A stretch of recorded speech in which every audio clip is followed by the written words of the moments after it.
I moved into the house at the end of Greystone Lane on a cold November afternoon. The real estate agent had said it was perfect for someone looking for peace and solitude, but something about it felt off the moment I stepped inside. The air was thick, heavy in a way that made my chest ache, and the wooden floors creaked beneath my feet, though the house had been empty for years. The walls were painted a pale yellow, but the paint had faded unevenly, leaving shadows in every corner. I told myself it was just the lighting, just the age of the house, but I could feel eyes watching me. I unpacked my boxes, trying to distract myself with the mundane, but the feeling didn't leave. At night, I started hearing faint whispers, almost like someone breathing in the hallways. I would wake up to the sound of soft footsteps packing above me, though the attic was locked and I had no pets. At first, I convinced myself it was imagination, the result of living alone for the first time in years. But then the tapping started. Light at first, barely audible, coming from the walls. Then louder, more deliberate, always in rhythm, always near the corner of my bedroom. On the third night, I woke up to the sound of my bedroom door creaking open. I lay still, heart pounding, listening as the footsteps moved across the floor.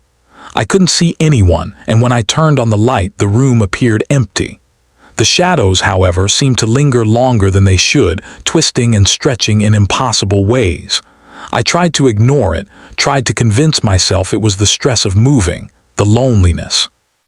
But the whispers were growing louder, now forming words I couldn't understand, a language that made my teeth ache just to hear. Days passed and I started noticing small changes in the house. Objects moved on their own. The mirror in the hallway reflected things that weren't there. Once I saw a figure crouched in the far corner, hunched and still, its eyes glinting in the dim light. I froze. It didn't move, didn't blink. And when I looked again, it was gone. I tried telling myself it was a trick of the light, a shadow, but the sense of being watched never left. I began sleeping with the lights on, but even that didn't help. In the darkness, I felt it creeping closer, always crouched, always patient. One night I awoke to a whisper calling my name. Not outside, not from the walls, but inside my head. It sounded like my own voice echoing back at me. I tried to scream, but no sound came out. My body felt heavy, as if something invisible was pressing down on me, rooting me to the bed. I could see the shadows moving now, writhing along the walls, stretching into the corners, crawling across the ceiling. And in the corner, crouched, the figure watched, tilting its head, studying me. I understood then that it wasn't just a ghost, not just a shadow. It was something older, smarter, feeding on my fear, learning from me. The next morning I tried to leave, but the front door wouldn't open. No matter how hard I pushed, it felt glued shut. The windows were the same, locked tight from the inside. I realized I was trapped. Panic surged and the whispers returned, louder, more insistent, echoing my own thoughts back at me, twisting them, mocking me. I ran through the house looking for another exit, but the layout had changed. Hallways twisted impossibly, doors that led to closets now opened to empty voids, walls shifting like they were alive.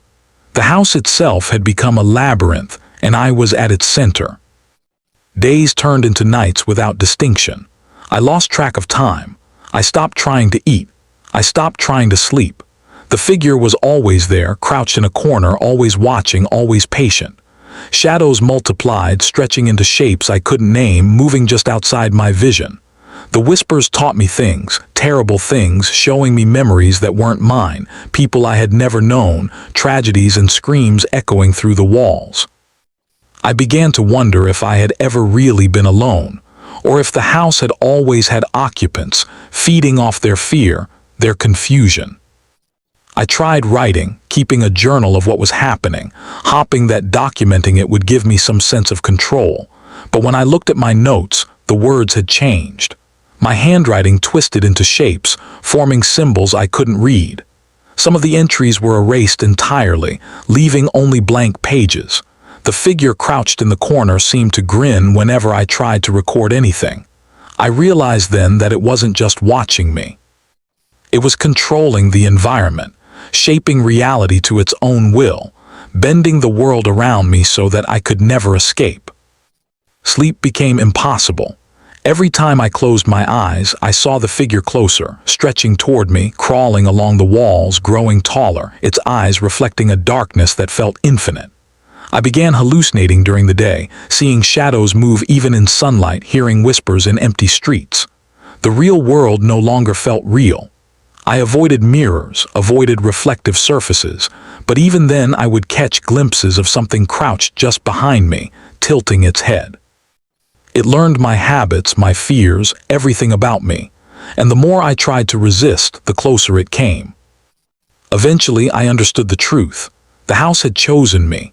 The figure had waited for someone vulnerable, someone alone, and now it would not let me go. I could try to run, but it would follow. I could scream, but no one would hear. I could hide, but it could see into every corner of my mind. It thrived on my fear, grew stronger the more I panicked. I realized I had to accept its presence or it would consume me entirely. Now I sit in the living room, lights flickering, shadows crawling along the walls. The figure is crouched in the corner, tilting its head, whispering my name in voices that sound like mine, like everyone I have ever known. I write this to warn you to leave a record because I know it will eventually come for you too. Do not buy houses at the edge of town.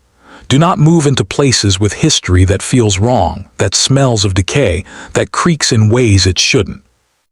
And if you ever hear whispers in the walls, shadows moving just outside your vision, remember this. You are being watched, you are being studied, and one day, when you are alone and vulnerable, it will find you. I feel it now, crouched in the corner of my vision, and I know that I am no longer the master of my own reality. It has claimed me, and soon it will claim others. The thing in the corner started moving differently after what happened last night.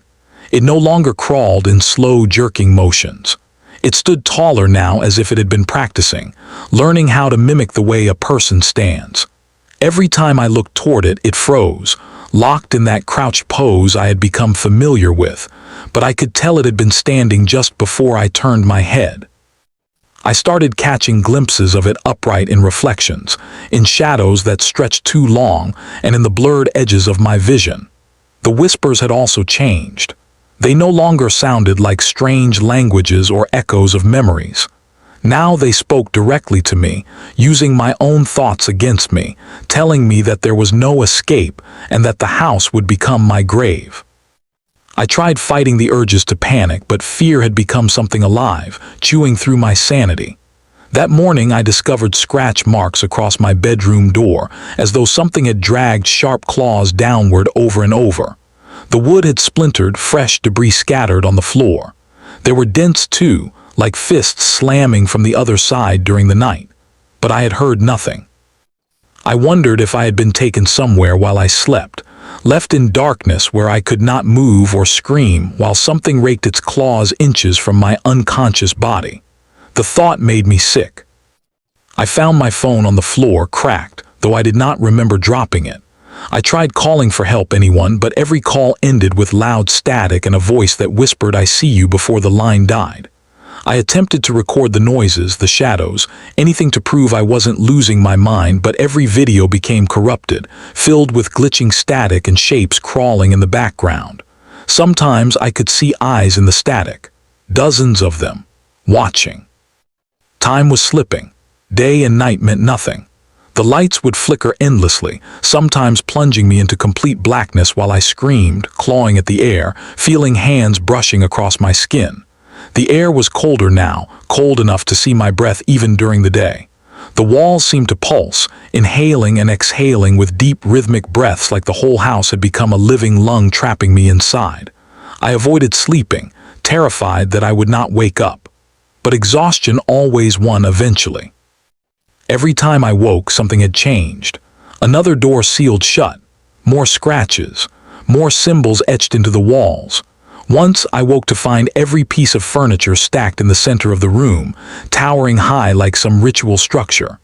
The figure stood at the top of it, perfectly balanced, watching me as I opened my eyes, its body twisting unnaturally before it dropped silently to the floor and vanished into the dark.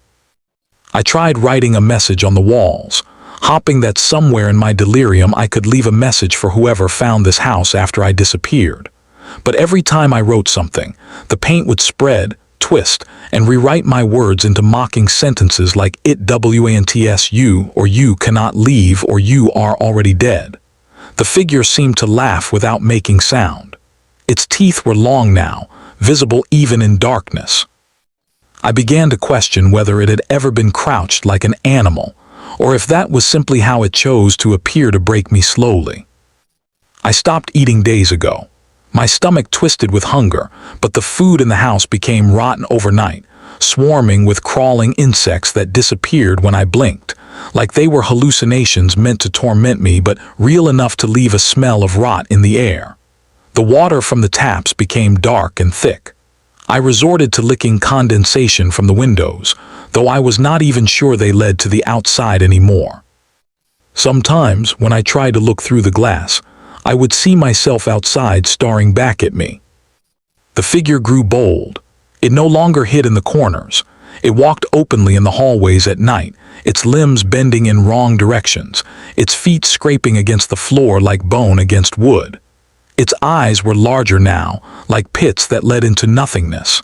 Sometimes I could hear voices screaming from inside them as though entire worlds of suffering were contained in those hollow depths. That was when I stopped looking at its face. Last night was the worst. The whispers woke me, louder than ever, screaming behind my eyes. The figure stood beside my bed, its shadow stretching across me like a blanket. I could not breathe. I could not move. Its hand reached toward my face. Not just a shadow hand, but a real one, cold and solid, with long, bony fingers that pressed against my cheek. Then it leaned down, and its head twitched violently as it studied me, sniffing like an animal trying to identify whether I was prey or already dead. Its mouth opened wider than any human mouth should, revealing darkness inside, as if it was not a mouth at all but an entrance to some void beyond the world. Then, in the most human voice I had ever heard, it whispered one word directly into my ear: soon. I do not remember what happened after that. I woke up alone on the floor, shaking uncontrollably. There were bruises on my arms, shaped like fingers, long and pointed. The house was silent, too silent. Even the settling wood no longer made sound. I realized I was past the point of saving. I was not just a resident here. I was becoming part of the house. The whispers inside me were no longer separate voices. They were becoming my thoughts, merging with me, using my memories to twist what is real. I think that is how it takes you, not by killing you, not by dragging you into some dark corner. It simply replaces you from the inside until there is nothing left but the house and whatever lurks inside it. I do not know how long I have been here now. I do not know if anyone is even searching for me. My name feels unfamiliar when I try to say it. My face in the mirror has begun changing, the features blurring, my eyes darkening. I saw a shadow smile through my reflection today, even though I did not move my own mouth.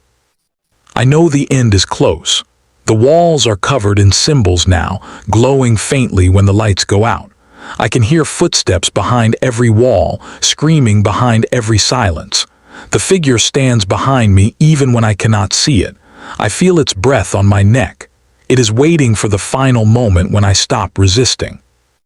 If anyone ever finds this house, do not enter. Do not look inside. Do not listen to the whispers. They belong to the house alone. It wants you. It wants everyone. It waits for the broken ones, the lonely ones, the ones who think they can handle the silence.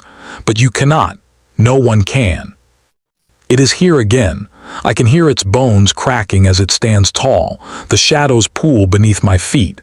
The lights die. It is reaching for me. I can feel its hand on my shoulder. It is leaning close. It is opening its mouth. And I finally understand that this is not a haunting. It is a hunger.